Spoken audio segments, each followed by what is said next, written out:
দুর্গাপুর গ্রাম নামটি যতটা সুন্দর, ভেতরের কাহিনী ততটা ভয়ঙ্কর। আজ আমরা সেই ভয়ঙ্কর কাহিনী তোমাদের শোনাবো।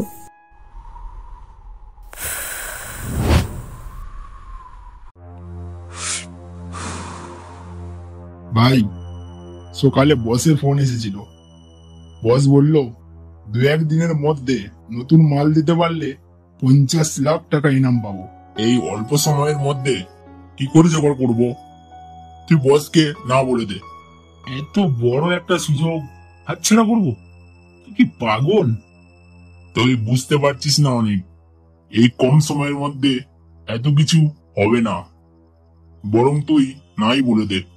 শোন ভাই, একটা চেষ্টা তো করতেই পারি। চল না, আমরা সেই গ্রামটায় আবার যাই। কোন গ্রাম? আরে ওই গ্রামটা, নিরিবিলি ঝামেলাহীন দুর্গাপুর। কি মনে পড়ছে তোর? ও হ্যাঁ হ্যাঁ, আর মেয়েটা একেবারে বোকা ছিল, কিন্তু শেষে যেটা হলো একেবারে ঠিক হলো না। শোন ভাই, যেটা হয়েছে ভালোই হয়েছে, আর না হলে এখানে বসে সিগারেট টানার অবস্থায় থাকছিস না। তা যা বলেছিস, চল কালই বেরিয়ে পড়ি।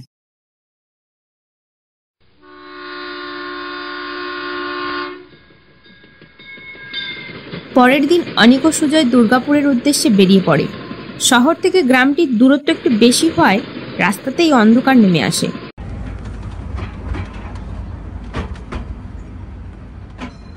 ট্রেন থেকে যখন তারা দুজন স্টেশনে নামলো, তখন বেশ রাত হয়েছে।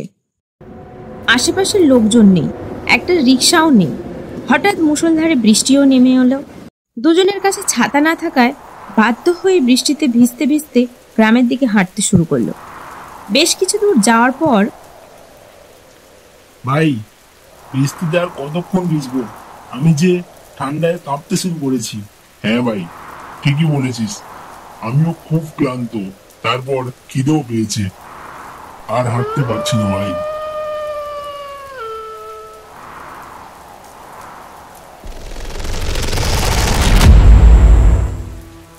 সুজয়, দেখ সামনে একটা বাড়ি, চল ওখানেই যাই। বাড়ির লোককে বলে আজ রাতটা যদি কাটানো যায়। অনিক ও সুজয় বাড়ির ভেতরে যায়। এরপর, বাড়িতে কেউ আছেন?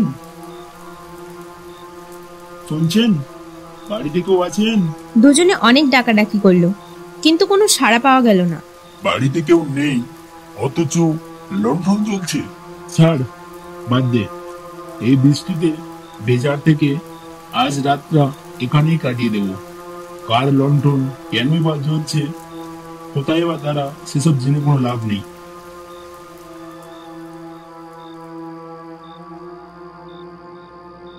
ঘরে ঢোকার পর দরজাটা হঠাৎ বন্ধ হয়ে যায়।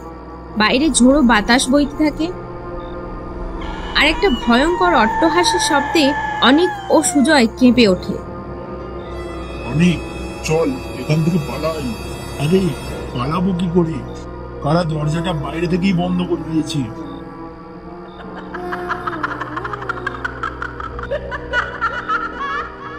কি রে, চিনতে পারছিস? চিনতে পারছিস আমায়?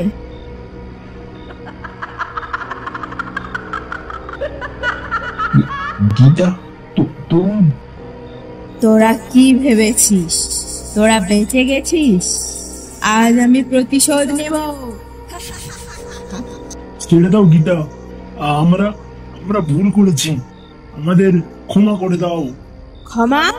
কোনো ক্ষমা নেই। মনে পড়ে আজ থেকে 1 বছর আগের ঘটনা?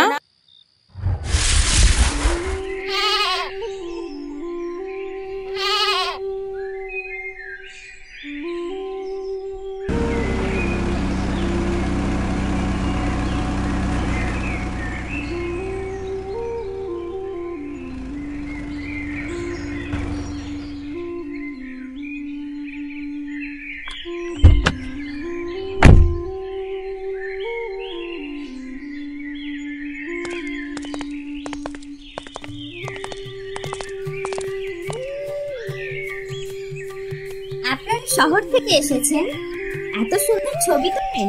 হ্যাঁ, একটা প্রজেক্টের জন্য এসেছি। তোমার মতো সুন্দর সাবজেক্ট তো আগে পাইনি।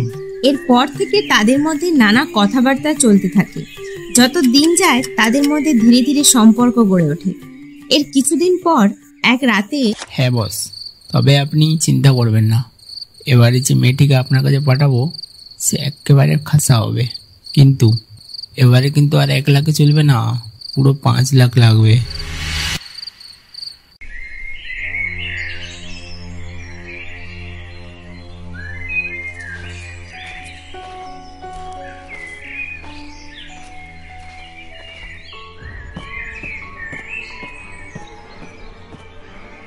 আরে মিতা, তুমি এখানে? তোমরা মেয়ে পাচার করো, তাই তো? তুমি কি করে জানলে?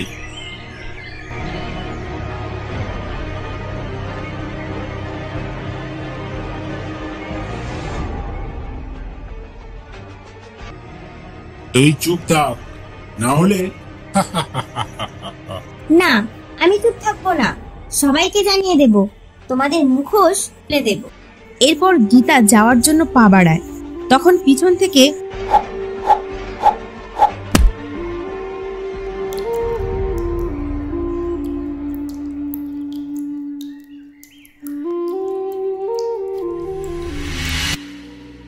আজ তোদের আমি মেরে